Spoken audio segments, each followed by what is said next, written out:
بات اور سلیم کی ماں۔ ایک صاحب کہہ رہے تھے، میں سب کچھ برداشت کر سکتا ہوں، یہ تنگ جگہ، یہ خستہ حال کمرہ، یہ غلیظ ماحول، یہ بد مزہ کھانا، مجھے یہ سب گوارا ہے، خوشی سے گوارا ہے۔ خدا شاہد ہے میں شاکی نہیں، لیکن مجھے صرف ایک net and clean bath room چاہیے، عالیشان نہیں، صرف صاف ستھرا۔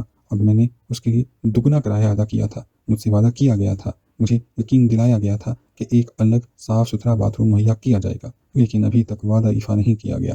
بس یہی ایک خواہش دل میں کانٹے کی طرح لگی رہتی ہے۔ ایک صاحب کیفیت سے سرشار تھے، سبحان اللہ سبحان اللہ، کیا مقام ہے، کیا عظمت ہے۔ بس ایک ہی افسوس ہے کہ سلیم کی ماں اس سعادت سے محروم رہ گئی۔ جب حرم میں حاضری دیتا ہوں تو خیال آتا ہے اگر سلیم کی ماں بھی موجود ہوتی، تو جب زیارتوں پر جاتا ہوں تو دل میں کسک اٹھتی ہے، اگر سلیم کی ماں بھی۔ جب طواف کرتا ہوں تو یہ دکھ ہوتا ہے کہ اگر سلیم کی ماں بھی۔ سلیم کی ماں کی غیر حاضری کے دریچے نے ان کی اپنی حاضری کو جاں غسل بنا رکھا تھا۔ بیشتر زائر ایسے ہیں جو یہاں سے روانہ ہوتے وقت کھڑکیاں اور دریچے اپنے ساتھ لے جاتے ہیں، شاید اس ڈر کے مارے کہ یہاں پہنچ کر وہ انہیں مہیا نہ کر سکیں۔